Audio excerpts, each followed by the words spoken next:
Israel says it has fired 2 senior officers and reprimanded 3 others from Monday's airstrikes in Gaza that killed 7 aid workers.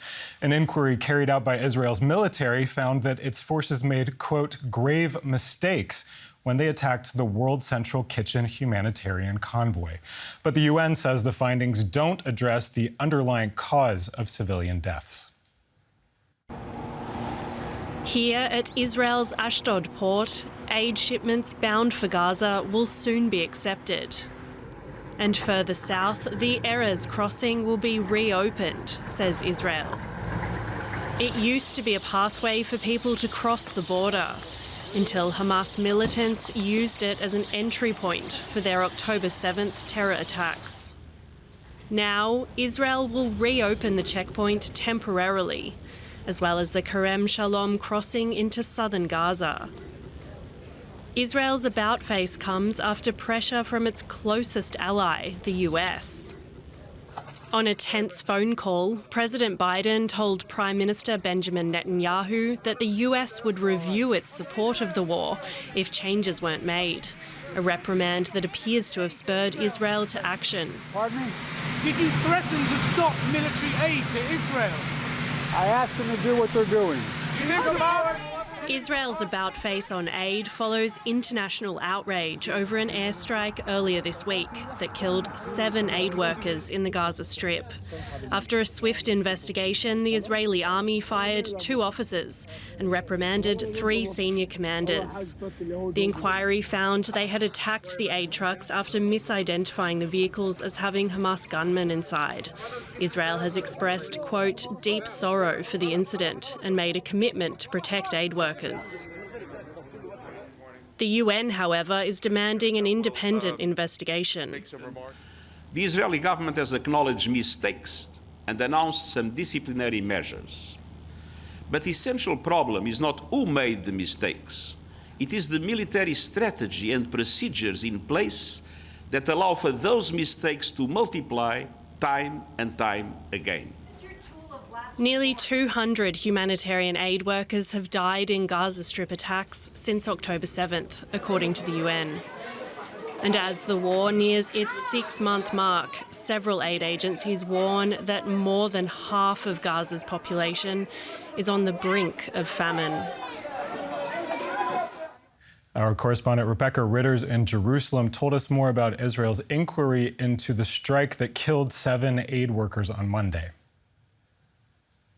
The results came out just a few hours ago here in Israel from the military, from that so-called independent investigation, though it is an internal investigation done by a separate branch within the Israeli military, and that basically identified that these strikes were carried out in serious violation of military protocol, and it says they were carried out due to misidentification, that in fact the military thought that there was a threat. They thought that somebody thought that they saw a gunman on this humanitarian convoy that was going, this was earlier, before the firing actually happened, that was going to this warehouse, and that they thought that that gunman then proceeded to go with this convoy, and that's, of course, why they're saying that the convoy was then fired upon.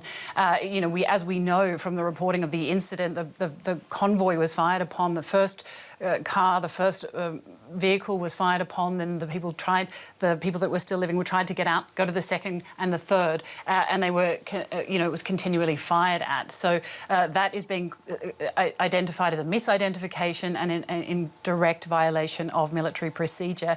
As you've mentioned, we've got 2 senior military personnel have been dismissed, and some have been reprimanded, including the head of the Southern Command that looks after the military that is basically carrying out the operation in Gaza. It also says that this is a breakdown in the chain of command, but we've been reporting on this week from internal reporting that's been done here in Israel by a magazine called 972 or Plus 972, that there in fact is a gross breakdown of the chain of command in the military, and there has been throughout this, in fact, that AI machinery has been used to identify targets, and in fact there is very little in way of chain of command. So if that is indeed confirmed, that could potentially go some way to explaining how something like this could happen. So Israel trying to explain what happened in the killing of those aid workers. We're also seeing Israel opening up pathways for more aid to get into Gaza. Let's cross over to Aaron David Miller, senior fellow at the Carnegie Endowment for International Peace, focusing on U.S. foreign policy. Good to have you with us. We're now seeing Israel opening up more pathways for aid. The Netanyahu government seems to be responding to pressure from Washington following months of international pressure. So what changed? I think the administration's view of the situation and their willingness, I think, to make it unmistakably clear that unless certain policies pertaining to humanitarian assistance were changed, then the administration, although they haven't publicly articulated what the or else would be, I think the administration hinted that there could be serious costs and consequences imposed on the government of Israel. And I think the prime minister understood that he had pushed his a political campaign hoping to run against the United States, U.S. pressure too far. And the president, who doesn't want an open breach with the prime minister, essentially put Netanyahu on probation and gave him a test that I think should be relatively easy for the Israelis to pass. Months ago, they could have improved focusing on facilitating humanitarian assistance as a priority. They didn't. And as a consequence, international pressure rose and anger and frustration from the United States. Right. So the threat of consequences from the U.S., could this be a turning point in the war?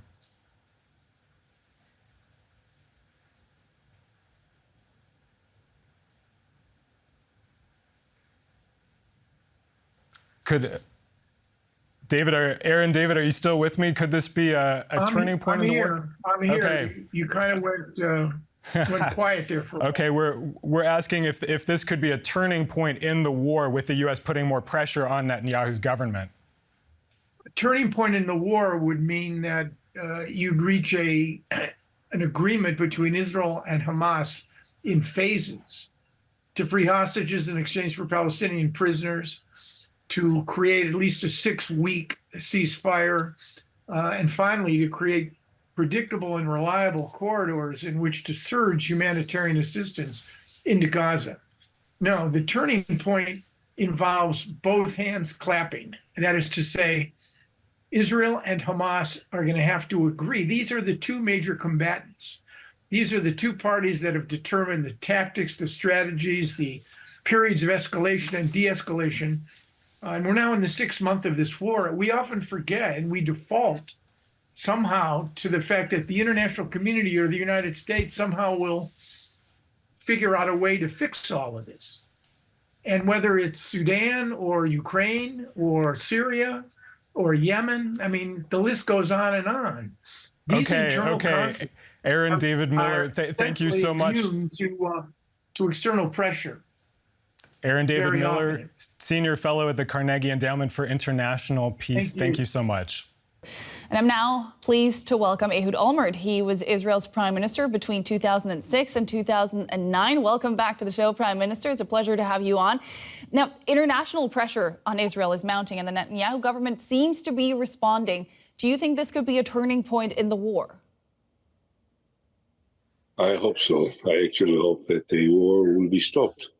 At this point now, there is no purpose. I don't see any merit in continuing the war. I think Israel, to the extent that you can win wars like this against terrorist organizations, we won the war. We have devastated the Hamas. We killed so many thousands of the Hamas fighters. We destroyed completely their command positions, the bunkers, many of the tunnels.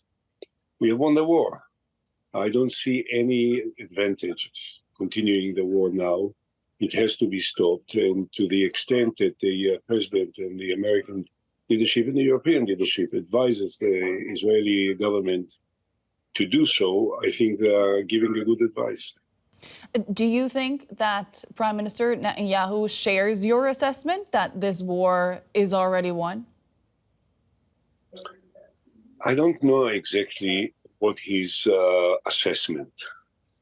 I draw a distinction, a clear distinction. I think many do, between his possible assessments or the assessment of most of the Israeli people in the command position and the government, and the personal needs of the Prime Minister. And I believe that, unfortunately, not always the decisions that are carried out by the Prime Minister are necessarily compatible to the interests of the State of Israel. It seems like it's more in the interest of the Prime Minister himself, which is different.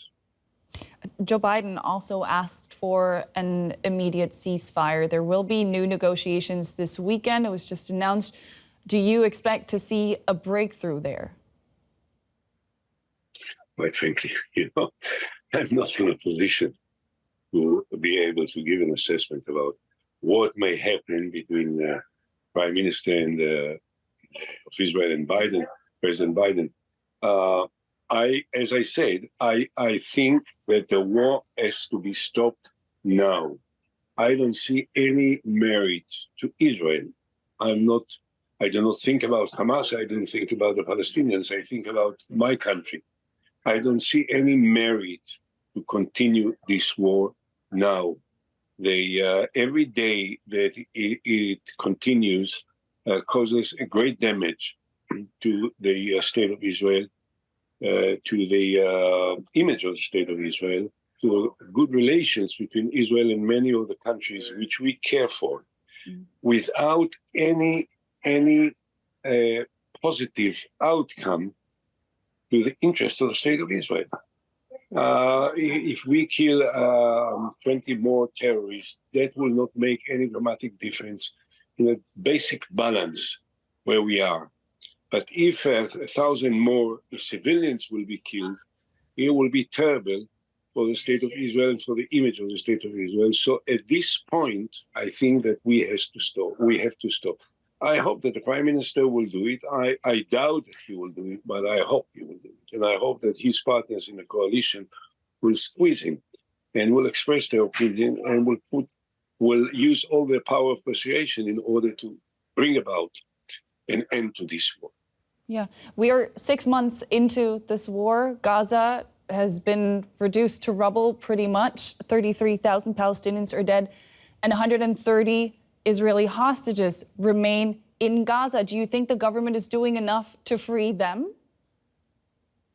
No, I think this observation is shared by, first of all, the families of the hostages and by many thousands of Israelis who are rioting and demonstrating in the center squares of Tel Aviv and Jerusalem, 100,000 yesterday, both in Tel Aviv and in Jerusalem, which I think is just, a good evidence to the extent that people are unhappy with the way that the government is handling this. The precondition, in my mind, for the return of the hostages will be an end to the war. I almost can't see that the Hamas will agree to release the hostages. They are doing the most atrocious things to the hostages. Hostages are tortured, are raped, are harassed in the most terrible way. But if I look at it from the point of view than the Netanyahu government? You've been in a similar position. You've had to negotiate hostage releases with Hamas. What would you do differently if you were in Netanyahu's position? Well, I would have done different in 2011 when he released Yahya Sinwar and 1,000 more terrorists of Hamas for one Israeli soldier. That was a tragic mistake, perhaps a mistake which has exposed the weakness and the personal emotional instability of Prime Minister Netanyahu, and which may have triggered the greater violence by the Hamas and the other terrorist organizations. Now when 134 Israelis are held hostage by the Hamas, we have to make and to pay anything in order to release them, because they are not soldiers. They were not soldiers. They were not captured by the Hamas in the battlefield. They were taken from their homes, from their living rooms, because the Israeli government and the Israeli army deserted them. Yeah. We left them undefended. And now it is incumbent upon us to bring them back at any cost. Therefore, in the past, I would have dealt different than Netanyahu with regard to Hamas, and now I would have dealt in a different way than Netanyahu is doing. Yeah. You've said several times that Netanyahu's days are numbered. Pressure is growing now internally and externally. How much longer do you think he can hold on to power? Well, I think that his days are numbered. I think that he will erupt. I can't tell you, in a week, in 2 weeks, in 3 weeks, in a month. But the public rage, the discontent, the bitterness, the disappointment of the majority of the Israelis will erupt like a volcano and will sweep everyone that will stand in its way. So I think that Netanyahu days are numbered. The sooner he leaves, I think the better it is for Israel. That was former Israeli Prime Minister Ehud Olmert. Thank you so much for your time. Thank you.